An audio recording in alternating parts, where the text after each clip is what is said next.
여러분 안녕하십니까? 뉴스데스크 원주입니다. 원주를 비롯한 영서 남부 지역에 이틀째 폭염경보가 유지되고 산지에도 모두 폭염특보가 발효된 가운데 찜통더위가 계속되고 있습니다. 오늘 낮 최고 기온은 횡성 갑천 지역이 38.1도로 도내에서 가장 높았고 원주가 36.1도, 영월이 36도, 평창 35.8도로 어제보다 2도가량 더 더웠습니다. 원주의 경우 밤에도 24도에서 25도를 오가면서 열대야 가능성도 있습니다. 강원지방기상청은 이번 더위가 다음 주 초까지는 이어질 것으로 내다보면서 낮 시간대 야외 활동을 가급적 자제해야 한다고 당부했습니다. 이제 본격적인 여름 휴가철이 시작됐습니다. 올해도 가장 선호되는 휴가지로 동해안이 꼽히면서 이번 주말부터 차량 정체가 본격화될 것으로 보이는데요. 관계기관에선 휴가철 교통 소통 대책을 내고 대비에 들어갔습니다. 이병선 기자입니다. 금요일 오전 휴게소 주차장은 이미 여름 휴가를 떠나는 차량들로 가득 들어찼습니다. 가족, 친구와 함께 휴가길에 나선 발걸음은 한결 가볍습니다. 찌는 더위를 식혀줄 바다를 생각만 해도 완벽한 피서입니다. 날씨가 너무 더워서 친구들끼리 연차를 맞춰가지고 이렇게 삼척으로 바다로 여행을 떠나고 있습니다. 너무 설레고 빨리 바닷속에 들어가고 싶어요. 날씨가 너무 더워가지고. 날씨가 너무 더워서 가족들이랑 바다 오랜만에 가는 거거든요. 그래서 재밌게 놀다 오려고. 국토교통부 하계휴가 통행 실태조사에서 사람들이 가장 많이 찾는 국내 여행지는 전체의 24.9%를 차지한 동해안권이었습니다. 이에 따라 동해안으로 향하는 도내 고속도로도 체증을 겪을 걸로 예상됩니다. 본격적인 휴가철이 시작됨에 따라 예상되는 교통체증을 막기 위한 대책도 마련됩니다. 극성수기인 오늘부터 다음 달 10일까지 동해안으로 향하는 영동고속도로와 서울 양양고속도로에는 하루 평균 31만 대가 통과합니다. 교통량은 다음 달 1일에 35만 6천 대로 가장 많을 걸로 보입니다. 강릉과 양양 방향은 2일 오전에 각각 5시간 이상 걸리겠고 서울 방향은 3일 오후에 양양에서는 4시간 10분, 강릉에서는 4시간 55분이 걸리겠습니다. 한국도로공사 강원본부는 영동과 서울 양양 고속도로에 각각 갓길 차로를 탄력적으로 개방하고 도로 전광표지와 임시 입간판을 통해 교통 안내에 나섭니다. 또 졸음쉼터에 추가 임시 화장실을 설치하고 주유소에서는 얼음 생수도 제공합니다. 먼저 연휴 기간 장시간 운전이 예상되니까요. 출발 전에 차량 점검을 꼭 좀 해주시고요.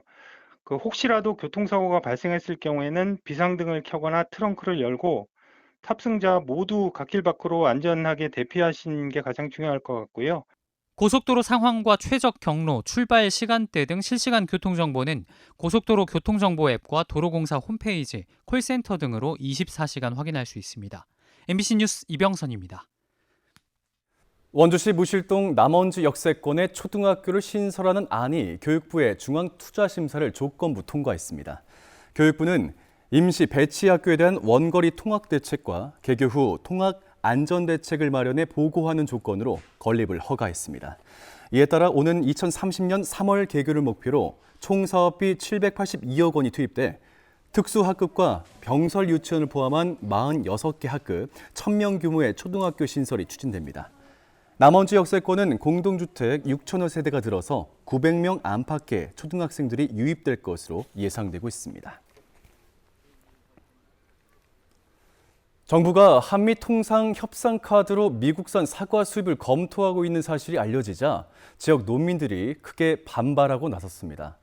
가뜩이나 기후변화와 인건비 상승으로 힘든 상황 속에서 수입이 현실화되면 생존이 위협받을 수밖에 없다고 호소했습니다. 보도에 나금동 기자입니다. 올해로 4년째 사과 농사를 짓고 있는 배선직 씨. 요즘 사과를 살피는 손길이 여느 때보다 바빠졌습니다. 폭염에 데인 사과가 하나둘 보이고 있기 때문입니다. 설상가상 더 힘든 소식은 정부의 미국 사과 수입 추진입니다. 제가 들고 있는 이 사과들은 최근 폭염에 겉껍질이 갈색으로 변해버렸습니다. 이런 사과들이 하나둘 늘고 있는데요. 인건비 상승과 폭염에 시달리는 농민들은 이제 수입까지 막아야 할 처지에 놓였습니다.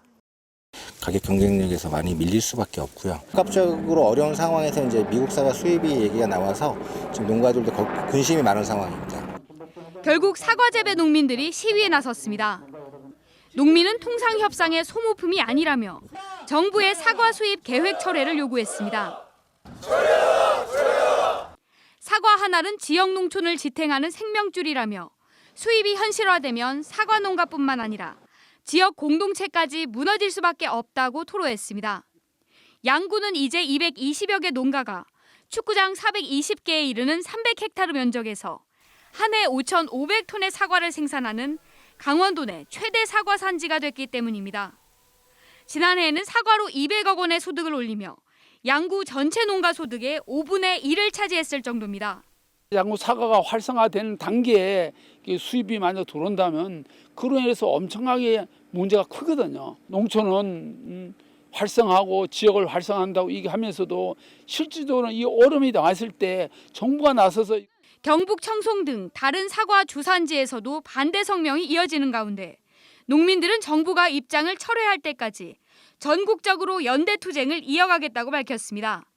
MBC 뉴스 나금동입니다. 제22회 평창 대관령 음악제 열기가 한창 뜨거워지고 있습니다. 대자연을 품에 안은 평창 알펜시아를 주된 무대로 공연이 펼쳐지고 강원도 곳곳을 찾아가는 음악회도 열립니다. 홍환표 기자가 전해드립니다. 강원도 최고의 클래식 축제 제22회 평창 대관령 음악제의 열기가 뜨거워지고 있습니다.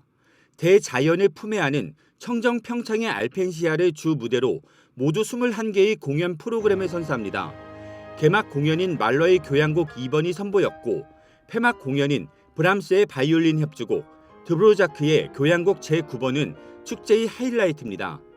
데이비드 마슬렌카의 목관 오중주 아시아 초연, 벤저민 브리튼의 오페라 나사의 회전의 콘서트 버전 국내 초연은 올해 눈여겨볼 공연입니다. 처음으로 들으시는 곡들 많으실 거고 처음으로 들으시는 아티스트들 많으실 겁니다. 여러분들 이 다양한 곡들과 다양한 아티스트들을 와서 직접 경험하시고 또 양성원 음악 감독을 비롯해 트리오 오원, 첼리스트 브루노 콕세와 앙상블 레 바스 레윤이 일본 바이올리니스트 수아나이 아키코, 클라리네스트 김한이 무대에 오릅니다. 메조소프라노 김정미, 테너 로빈 트리칠러, 세계적인 기타리스트 호세 마리아 가야르도 델 레이 등도 공연을 선사합니다. 인터 하모니라는 주제에 맞춰 올해도 찾아가는 음악회로 강원도 곳곳에서 연주합니다. 동해와 철원의 공연을 시작으로 강릉 아트센터, 강릉 시립미술관 소롤, 월정사, 정선 아리랑센터, 인제 하늘 내린 센터 등에서 지역민들과 만납니다.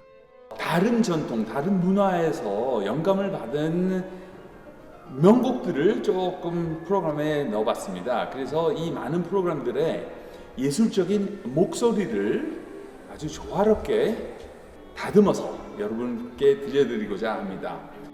찾아가는 가족 음악회, 젊은 연주자들을 위한 교육 프로그램 대관령 아카데미도 축제 기간 진행돼 다음 달 2일까지 관광객은 물론 강원도민들과 호흡을 함께할 예정입니다. MBC 뉴스 홍한표입니다. 강원도가 민생회복 소비 쿠폰 조기 사용을 유도하는 한편 부정 유통 단속도 함께 추진합니다. 강원도는 오는 28일부터 다음 달 15일까지 3주 동안을 소비 촉진 주간으로 지정하고 소비의 날 운영과 전통시장 장보기 행사, 지역사랑 상품권 할인 이벤트 등 도 전역에서 다양한 참여형 소비 촉진 캠페인을 추진한다고 밝혔습니다. 또 소비 쿠폰의 부정 사용을 막기 위해 지난 23일부터 신고센터 운영에 들어갔으며 온라인 중고거래 플랫폼에 대한 모니터링과 경찰, 시군 합동 점검을 실시해 부정 유통을 근절한다는 계획입니다.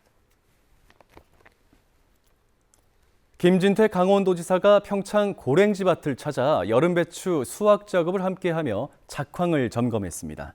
김 도지사는 이 자리에서 여름에 출하되는 배추와 무의 90% 이상이 도내에서 생산되고 있다며 병해충 발생에 취약해진 토양을 복원하는 사업을 추진하고 100억 원 규모의 농업 안정자금을 적기에 방출해 가격 안정에 기여하겠다고 밝혔습니다.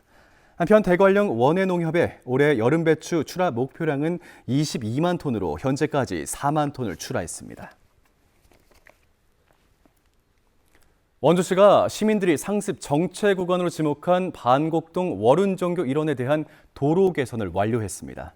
원주시는 반곡동 월운정교를 건너 혁신도시 방향으로 가는 직진차로가 줄어들어 병목 현상에 따른 상습적인 정체가 발생해 왔다며 이를 개선하기 위해 1억 원의 시비를 투입해 차로를 추가로 설치하고 7월 개통을 시작했다고 밝혔습니다.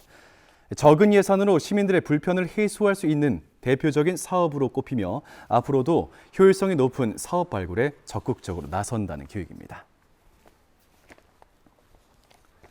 평창군이 남부권 관광 인프라 마련을 위해 추진한 평창 에코랜드가 이달 개장했습니다. 에코랜드는 평창읍 중리 노람들을 이뤄 15,000여 제곱미터의 터에 사업비 96억 원을 투입해 자연 속에서 예술적인 감성과 쉼을 누릴 수 있도록 설계된 생태 문화 공간으로 조성됐습니다. 장암산과 평창강으로 둘러싸인 자연 경관을 감상할 수 있는 광장과 카페는 물론이고 낙하식 수막 미로 분수와 평창 돌 문화를 상징하는 18개 돌 기둥 등 다양한 즐길거리를 제공합니다. 또 인근의 장암산 하늘 휴양림과 청옥산 600마지기 등과 연계해 체류형 생태 관광지로 만들겠다는 계획입니다. 횡성 한우가 소비자들이 신뢰하는 최고의 한우로 18년째 정상의 자리를 유지했습니다. 사단법인 한국브랜드경영협회가 주최하는 2025 대한민국 소비자 신뢰 대표 브랜드 대상에서 횡성 한우가 지역 특산물 한우 부문 대상을 차지했습니다. 제품 품질과 브랜드에 대한 소비자의 평가를 거쳐 선정됐고 18년 연속 대상을 차지하며 대한민국 1등 한우의 명성을 이어갔습니다. 한편 횡성군은 국내를 넘어 세계적인 브랜드로의 도약을 위해 최근 두바이를 시작으로 중동 등 새로운 한우 소비시장 개척에도 나서고 있습니다. 지금까지 뉴스데스크 원주였습니다.